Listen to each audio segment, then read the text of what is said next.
Salut les gens, t'es sur la chaîne du parti des pas de parti, le parti qui a pas pris le parti, blablabla, on s'en fout, c'est Jimmy, on est pas là pour ça. J'espère que t'as la patate, que tout va bien chez toi. Alors, si t'es là, c'est parce que la série Démerdologie t'intéresse. Si t'es là, c'est parce que tu te chauffes au bois ou que t'as l'intention de te chauffer au bois. Si t'es là, c'est parce que, en général, les combines qui te permettent d'économiser un peu de pognon ou de faire les trucs un peu intelligemment, ça te parle. En tout cas, tu sais que moi, j'aime bien partager avec les gens qui m'écoutent, avec qui je parle, qui sont devenus mes potes, mes copains, mes amis. T'appelles ça comme tu veux. En tout cas, ça me fait plaisir que tu sois venu. J'aime bien partager avec tout ce monde-là les bonnes idées quand je mets la main sur quelque chose d'intéressant. Et il se trouve que depuis quelques années, je suis du coin de l'œil une petite boutique française, Cocorico, qui a développé un prototype. Alors, si ces messieurs me regardent, peut-être me gourer, je crois que c'est 2016 ou 2017, quelque chose comme ça, mais vous ne fâchez pas, j'ai pas les dates en tête, qui permet, à mon humble avis, de recycler intelligemment une tronçonneuse. En tout cas, c'est ces gens-là qui, à un moment donné, m'ont donné envie à moi de me lancer dans les supports de tronçonneuse, dans les bricoles de tronçonneuse, dans les ressorts de tronçonneuse. Alors, j'avais fait un premier prototype en bois, mais enfin, c'était pas terrible. Mon garçon, que je salue, qui est le caméraman officiel du parti des pas de parti maintenant, en ce moment même, salut Logan, a lui-même construit un prototype comme il bosse en tant que chaudronnier, mais bon, voilà, sans vouloir te manquer de respect, t'as 17 ans, moi j'ai pas beaucoup d'expérience, on connaissait pas toutes les techniques, enfin on a sorti quelque chose qui était techniquement intéressant, mais peu adapté parce que vachement lourd. Aujourd'hui, j'ai l'honneur et la joie et le privilège de vous présenter, appelons-le par son nom commercial, le chevalet de coupe Huxon. Alors, je cite la marque, j'en ai rien à foutre parce que c'est ma chaîne et puisque je fais ce que je veux. Et de toute façon, il n'y a pas d'histoire de sponsoring là-dedans. Il y a juste deux petits gars qui ont développé un objet qui est, à mon humble avis, extrêmement intelligent, en tout cas très pertinent dans sa conception et dans son utilisation. Et je tiens à vous le faire partager. Viens avec moi. Alors, le principe de cette pécane, c'est quoi? Alors, vas-y, fais le tour. On va ouvrir le bordel de merde, mettre la goupille de sécurité, clac, et voilà. Alors, là, tu as l'appareil qui est un peu à poil, en fait. Je vais te l'ouvrir. Ça, tu vas voir de quoi il retourne, on aperçoit la lame à l'intérieur. Donc, le principe, il est vachement simple, c'est que tu viens coller ta tronçonneuse là, à l'intérieur, et une fois que tu as fait ça, ta tronçonneuse, elle est reliée, donc tu vois, tu as un système d'accélération ici qui est vachement bien foutu. Tu suis le câble là-dessous et tu arrives en gros à ce qu'on va appeler une pédale d'accélérateur ou quelque chose comme ça qui te permet, reviens sur moi s'il te plaît, qui te permet en fait d'envoyer un maximum de gaz au moment où tu vas couper ton bout de bois. Alors pourquoi cet appareil il est génialissime? Je ne vais pas t'en faire la description technique complète là maintenant tout de suite. Ce que je veux te dire c'est que si tu es dans la même catégorie que la mienne, tu veux continuer de te chauffer au bois, tu commences à armer à l'eau d'eau. Il y a quelques années, tu as acheté une tronçonneuse de l'espace pour abattre des arbres et tout. Tu croyais que tu étais un surhomme et tout, machin truc. Mais aujourd'hui, cette tronçonneuse à la con, elle est géniale, hein, la question n'est pas là. Mais tu n'arrives plus à la soulever. Et à côté de ça, tu t'aperçois aussi qu'il y a plein de bois chez toi que tu n'exploites pas. Parce que regarde, c'est des branches comme ça. Et ces branches-là, elles sont super connes à couper. Si t'as pas le chevalet qui va bien, si t'as pas la scie, comment dire, fixe qui va bien, etc., ça marche pas. Alors, pourquoi ça, c'est intéressant? Parce que quand tu l'as déjà, la tronçonneuse, plutôt que de la fourguer pour acheter un autre système de coupe, mais là, tu peux l'adapter à un dispositif qui est, ma foi, non seulement extrêmement ingénieux, mais en plus, il n'y a pas de leçon à recevoir en termes de sécurité. Alors, je vais être clair avec vous, hein, j'en vends pas. Hein. Pas encore. Parce que moi, c'est du matos qui me parle tellement que s'il faut que j'aille fourguer ça sur les marchés, je le ferai et je vendrai ça aussi facilement qu'on vendrait du sable à un berbère. Ça ne pose pas de problème, sans manquer de respect à personne, évidemment. Alors, si j'enlève la goupille de sécurité qui est ici, là, et que je remets l'appareil en place, ce qui est intéressant, c'est de voir à quel point on ne peut pas accéder à la chaîne, en fait. À moins d'être complètement con et d'appuyer dessus, hein, et puis de mettre la chaîne à nu, puis d'accélérer comme un débile, puis d'aller mettre sa main là, oui, ça coupe, évidemment. Sa main ou autre chose, hein, ça marche avec tout. Mais en position stable, aucune chance d'aller mettre les pattes dans la chaîne de la tronçonneuse. Ça, c'est un point intéressant. Deuxième point intéressant, c'est extrêmement stable, ce truc. Alors, je pèse quand même, mais bon, petit 90, 95 bien tassé. Je vais pas m'amuser à monter dessus, mais en tout cas, chaque fois que j'appuie dessus pour couper un bout de bois, ça bouge pas. C'est ça qui est intéressant. Alors après, il y a une pige phénoménale. J'ai dit que j'allais pas tout décrire, mais il faut bien que je rende ça un peu sexy quand même, parce que moi, ça me parle énormément. Donc il y a une pige exceptionnelle, parce qu'elle est bien foutue, tu vois, elle est vachement bien fixe, etc., qui te permet de régler de 20 cm jusqu'à 50, tu vois. Et ces petits gars-là, ils sont très malins, ils ont mis un trait juste avant, donc tu viens caler le trait là, juste à l'intérieur, et roule ma poule, tout ce qui va sortir de ta machine, ça fera exactement 45 cm, parce que on va pas se mentir, on a le même problème tous les deux. Tous tes bouts de bois, s'il faut pas tous la même taille, c'est la merde. C'est la merde pour les manutentionner, c'est la merde pour les ranger, puis c'est la merde parce que ça rentre pas dans tous les foyers. Moi, j'ai la chance d'avoir et une cuisinière à bois et une cheminée. Tout le monde rentre pas dans le même truc. Un coup, c'est du 43, un coup, c'est du 50, un coup, c'est du 36. Enfin, je vous donne des exemples bidons. Mais là, en taillant tout le monde à 45, au moins, je suis sûr de mon coup. Ensuite, ce qui est vachement malin sur cette bécane, c'est que les mecs, ils ont reproduit une pige sur le chevalet. Et puis plutôt que d'écrire des trucs comme des gros nœuds, non, ils ont été, alors je sais pas, ils l'ont gravé à l'intérieur, je sais pas comment c'est branlé, hein, ça, vous leur poserez la question si vous allez faire un tour sur le site. Toujours est-il que quand tu arrives à un morceau de bois qui est trop long, enfin plus que 45, mais trop court pour rentrer à l'intérieur de ta pige, comme tu as ta pige reproduite ici à l'intérieur, tu vas mettre la plus petite partie ici, tu vas verrouiller ton morceau de bois parce que c'est ça qui est extrêmement intéressant. Je te fais voir. Hein.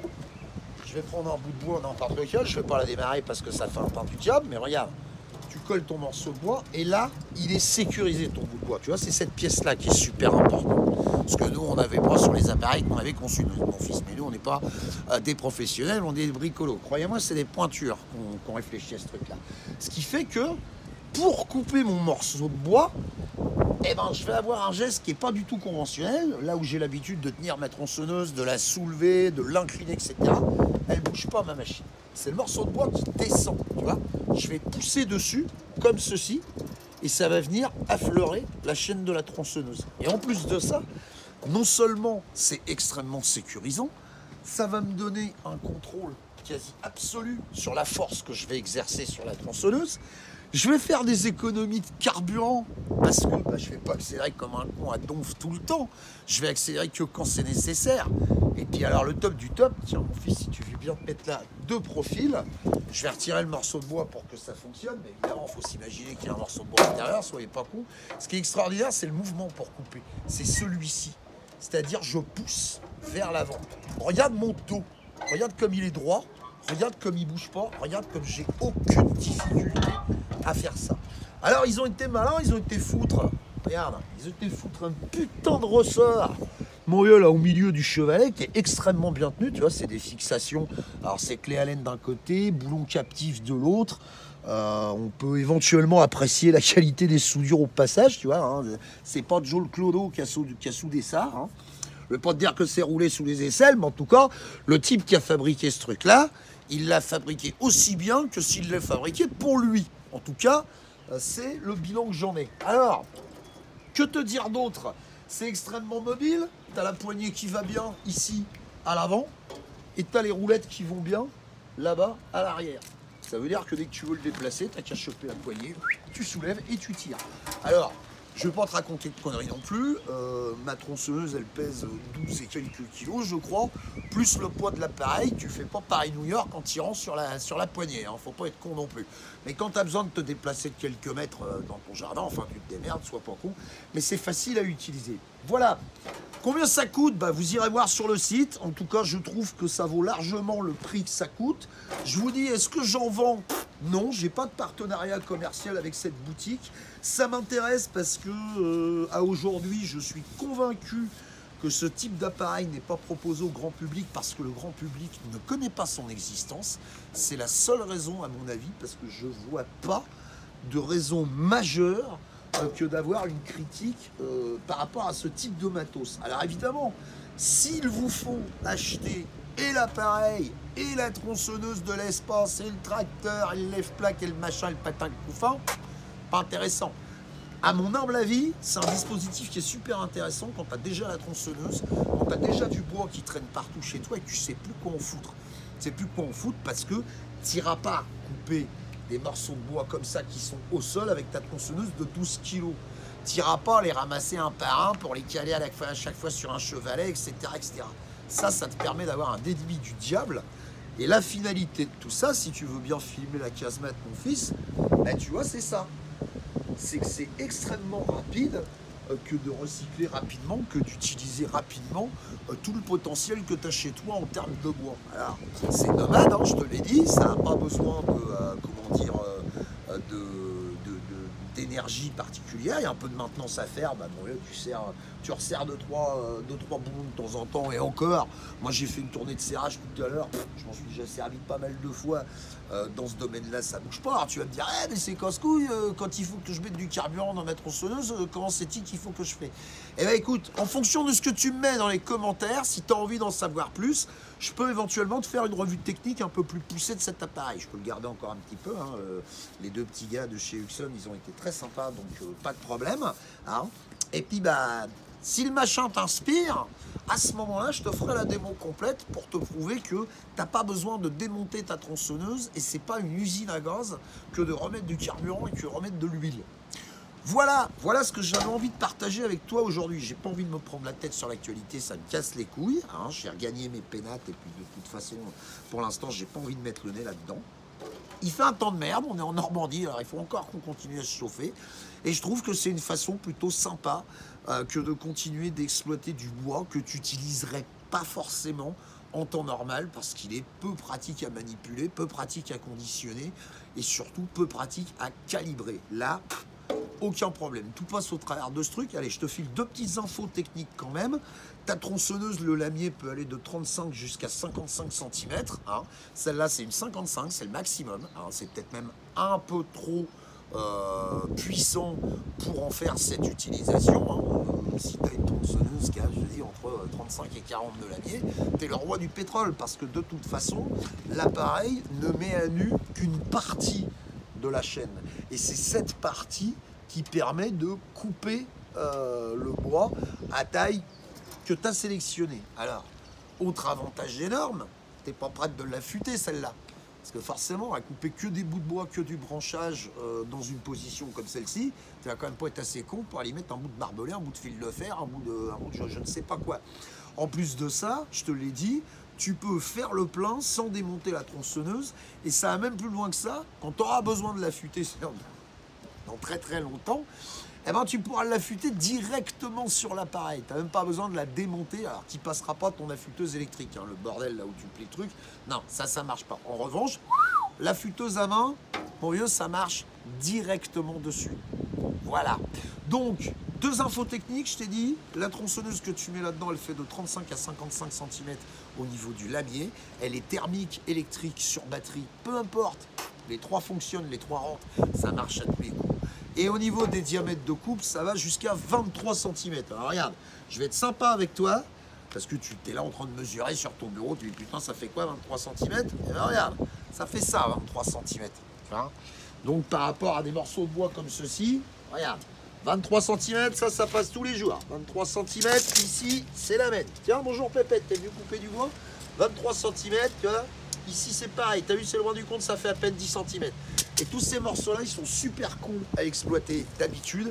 Et là, ça devient beaucoup plus simple. Voilà. J'espère que tu as passé un bon moment sur ce petit échange en bricolo-démerdologie. Hein. En tout cas, chaque fois que j'en aurai l'occasion, je continuerai de faire ce genre comment dire, ce genre de vidéo, parce que je suis persuadé que le changement aussi, ça passe par là. Hein. Démerdons-nous tout seuls à faire des trucs plutôt que d'aller les acheter. Alors c'est vrai que pour une fois, c'est un peu surprenant, parce que je te dis, consomme.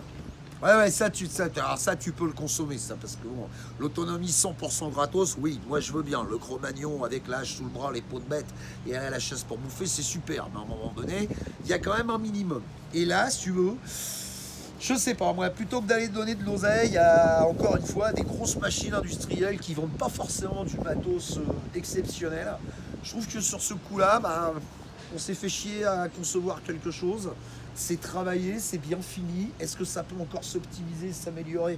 probablement, en tout cas je peux vous dire que c'est conçu et vendu par des gens qui sont ouverts à toute communication dans ce domaine, et en ça c'est très intéressant. Si vous voulez en savoir plus, n'hésitez pas à m'envoyer soit sur Facebook un petit message perso, mais ça passe pas toujours, soit via YouTube. Le mieux c'est un mail à jimmypatin76@gmail.com. Si vous voulez des infos supplémentaires, pas de problème. Si j'y pense, je mettrai le lien vers la boutique dans la description. Encore une fois, je vous le redis, je vous le répète, tu fais du buzz, l'escroc, machin, j'en vends pas, sois pas con, j'ai trouvé ça, je le partage parce que je trouve ça malin. Voilà, et je vous filerai plus d'infos en MP, et puis si vous avez envie de prendre contact avec la boîte, après, vous vous débrouillez avec eux, je vous dis, j'ai ni partenariat commercial, ni action. Voilà, essayez de vous aimer un tout petit peu les uns les autres, bordel de merde, s'il n'y a pas moyen, essayez au moins de vous tolérer un tout petit peu.